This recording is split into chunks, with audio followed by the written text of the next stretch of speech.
The Grand Theft Auto series has been a lightning rod of controversies, lawsuits, hidden secrets, and just flat-out misconceptions about the series' intent. Fortunately, a few of those things are pretty easy to clear up. These are just a handful of the false facts surrounding the GTA games and the truth hiding in plain sight.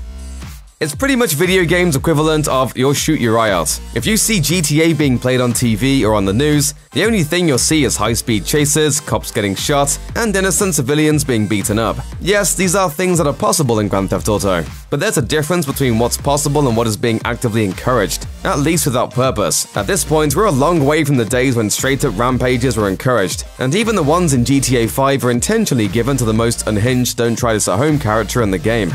The rest of your time in Grand Theft Auto is typically no functionally different than your average Michael Mann film. In the broad sense, the series encourages grand-scale crime and gang activity. It looks far less kindly on pure psychopaths. In fact, Trevor Phillips in particular is Rockstar's definitive statement on that, but oh, well, we'll get to that.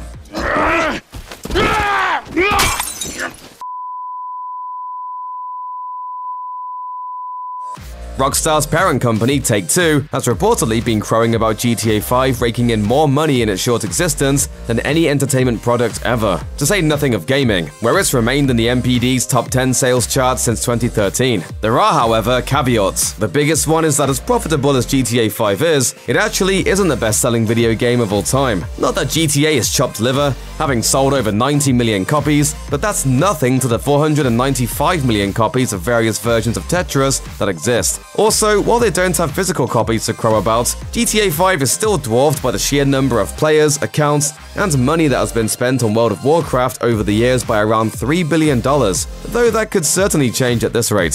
Further qualifiers, of course, come when you compare the game to other media. The actual reach and visibility of the game goes down considerably when you factor in that the game typically costs anywhere from $35 to $60 at any given moment. Meanwhile, Avengers Endgame, the reigning all-time box office champion worldwide, sold over $2.7 billion in tickets, and factored in the much lower cost of a movie ticket, you have a film that hundreds of millions of people paid to see.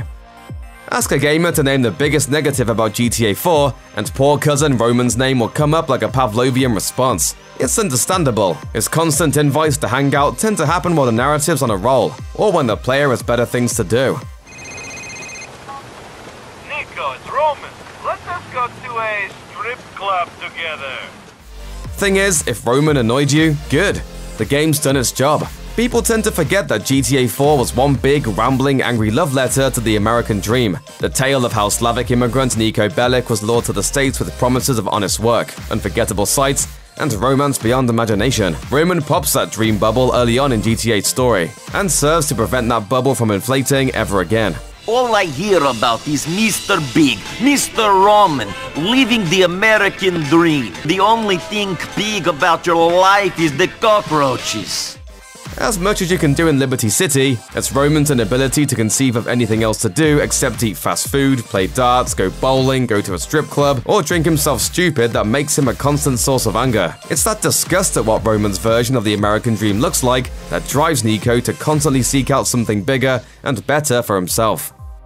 One of the big questions over the last decade or so is when exactly GTA will catch up with the rest of the gaming world and give us a female protagonist. Something virtually every other open-world action game has managed to pull off. Ironically, despite starting out as the first and most blatant GTA clone, Saints Row got there by its first sequel, and it didn't stop there. Rockstar's only commented on it once, with Dan Houser stating that GTA V was specifically a story about masculinity. He wasn't wrong in that game's case, and arguably, Vice City was so specific a riff on Miami Vice and Scarface that Tommy Vercetti was the only option. But for Rockstar's other games, that excuse doesn't fly so much. More importantly is the fact that it's been done before.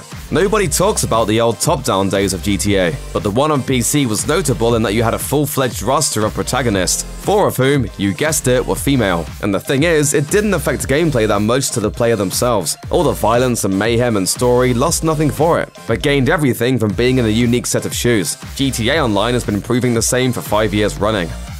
The three protagonists of GTA V's single-player campaign are all, to shorthand things immensely, the ghosts of GTA's past, present, and future. Michael represents old-school criminal mischief, Franklin the exhilaration of rising through the ranks to be on top, and Trevor, well, Trevor is just pure chaos. The entirety of GTA V's narrative is about the potential way forward for the series. Michael having pie-in-the-sky dreams about making movies isn't an accident. It's saying out loud what gamers have always accused Rockstar of working up to since Vice City. It's what critics have praised Rockstar for since the cinematic grandeur of Red Dead Redemption, and it's the thing most at war with the players who just want to destroy everything in their sights. It's not an accident that the chaotic Trevor is the one who confronts Michael about his lofty aspirations, only to face accusations that his violent immaturity is keeping the other two characters down. It's an aspect that makes GTA V a game about the game.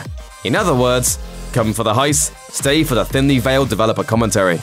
Check out one of our newest videos right here, plus even more SVG videos about your favorite games are coming soon. Subscribe to our YouTube channel and hit the bell so you don't miss a single one.